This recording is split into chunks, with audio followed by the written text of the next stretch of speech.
নমস্কার বন্ধুরা, ঘরোয়া রান্নার পক্ষ থেকে আপনাদের সবাইকে অনেক স্বাগত। আজকে আমি আপনাদের সাথে শেয়ার করব ঘরোয়া একটা রেসিপি। সেটা হচ্ছে লাউ দিয়ে মুড়ি ঘন্ট। মাছের মাথা দিয়ে মুড়ি ঘন্ট হয়, কিন্তু আমি লাউ মাছের মাথা মিশিয়ে মুড়ি ঘন্ট করেছি এবং একদম সহজ উপায়ে করেছি। এই ভিডিওটা আমি আপনাদের সাথে শেয়ার করব। ভালো লাগলে লাইক, কমেন্ট, শেয়ার করবেন। নতুন বন্ধু হলে চ্যানেলটাকে সাবস্ক্রাইব করে দেবেন। তাহলে চলুন আর ভিডিওটা বেশি বড় করব না, শুরু করা যাক আমাদের আজকের লাউ দিয়ে মুড়ি ঘন্ট। মুড়ি ঘন্ট বানানোর জন্য আমাদের লাগবে আতপ চাল অথবা গোবিন্দভোগ চাল। 100 গ্রাম আতপ চাল নিয়ে জলের মধ্যে ভিজিয়ে রেখে দেব 15 মিনিট। এদিকে আমি একটা মশলা বানিয়ে নেব। তার জন্য আমাদের লাগবে একটি ছোট সাইজের আদা, 4 কোয়া রসুন, এটিকে থেতো করে নেব। আমি এখানে একটি আলু ব্যবহার করেছি। আলুটা আপনারা আপনাদের পছন্দ মতো ভাবে কেটে নিতে পারেন এবং তার সাথে একটি পেঁয়াজ যতটা পারবেন স্লাইডভাবে জিরি করে নেবেন এবং একটি টমেটোর মাঝখান থেকে বীজ ফেলে দিয়ে শুধু টমেটোটাকে কেটে নেবেন জিরি করে। আর মেন যে উপকরণ আমাদের আজকে সেটা হচ্ছে লাউ। অর্ধেকটা লাউকে আমি ভীষণ সুন্দরভাবে হাতের সাহায্যে এটাকে আমি কেটেছি। আপনারা চাইলে মেশিনেও গ্রেট করতে পারেন, তবে হাতে করার চেষ্টা করবেন। এখানে আমি কড়াই গরম করে তেল দিয়ে দিয়েছি। তেল দেওয়ার পর আলুগুলোকে আমি একটু লাল লাল করে ভেজে তুলে নেব।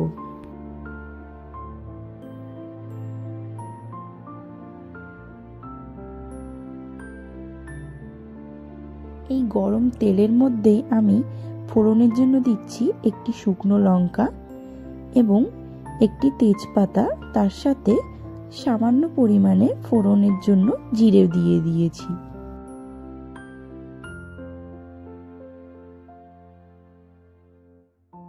এর মধ্যে এবার দিয়ে দেবো কেটে রাখা পেঁয়াজগুলোকে।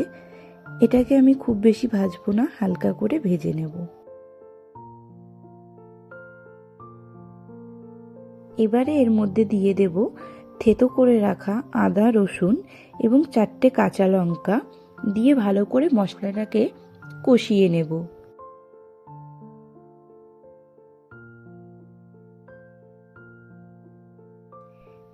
এবার আমি এর মধ্যে দিয়ে দিচ্ছি কেটে রাখা টমেটোর কুচিগুলোকে।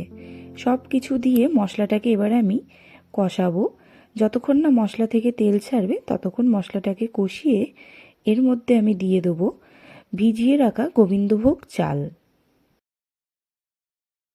এটা দেওয়ার পর এটাকেও খুব সুন্দর করে আমি মশলার সাথে মিশিয়ে একটু কষিয়ে নেব এবং এর মধ্যে আমি এবারে দিয়ে দেব কেটে রাখা লাউগুলোকে।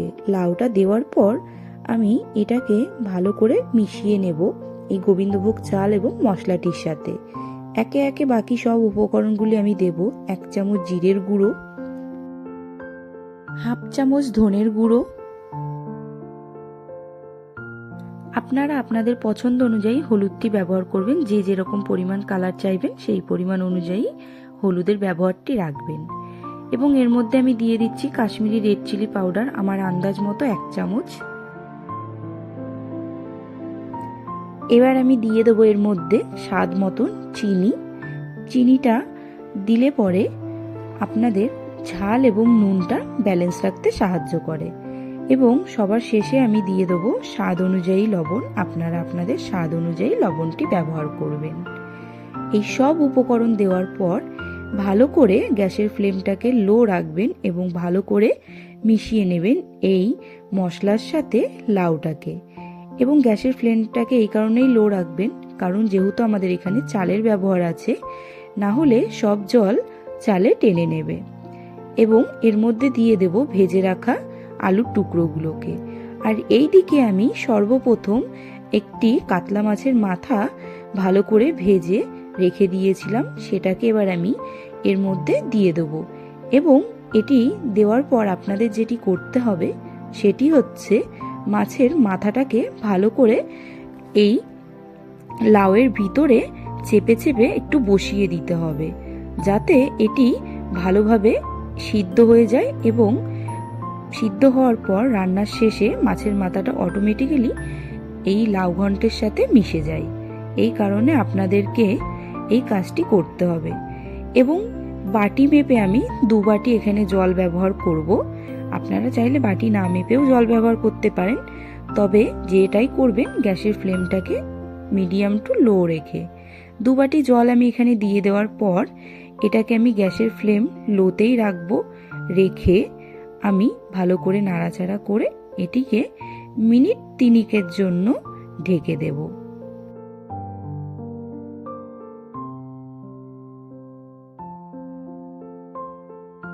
তিন মিনিট পরে আমি ফিরে এসে এই ঢাকনাটিকে খুলে নেব। খুলে নেওয়ার পর আমি আপনাদেরকে দেখাবো এটি কি সুন্দর সিদ্ধ হয়ে গেছে এবং আমাদের গোবিন্দভোগ চালটিও সিদ্ধ হয়ে গেছে। মাছের মাথাটিকে এবার একটু খুন্তির সাহায্যে ভেঙে দেব। ভেঙে দেওয়ার পর আমাদের কিন্তু রেডি আজকে লাউ দিয়ে মুড়ি ঘন্ট।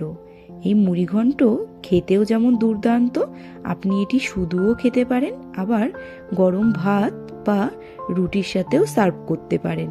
তাহলে আর দেরি কিসের, বাড়িতে আজই বানিয়ে ফেলুন এই লাউ দিয়ে মুড়ি ঘন্ট। নামানোর আগে গরম মশলার গুঁড়ো দিতে ভুলবেন না, আর 1 চামচ ঘি দিয়ে দেবেন, তাহলে এর স্বাদ হবে দুর্দান্ত। তাহলে আজকের রেসিপিটা কেমন লাগলো কমেন্ট করে জানাবেন। নতুন বন্ধু হলে চ্যানেলটিকে সাবস্ক্রাইব করে দেবেন। নতুন কোনো রান্না জানার থাকলে কমেন্ট করবেন। চেষ্টা করব আপনাদের সামনে নতুন করে নতুন রেসিপি নিয়ে হাজির হওয়ার। ততক্ষণ ভালো থাকবেন। আজকের মতো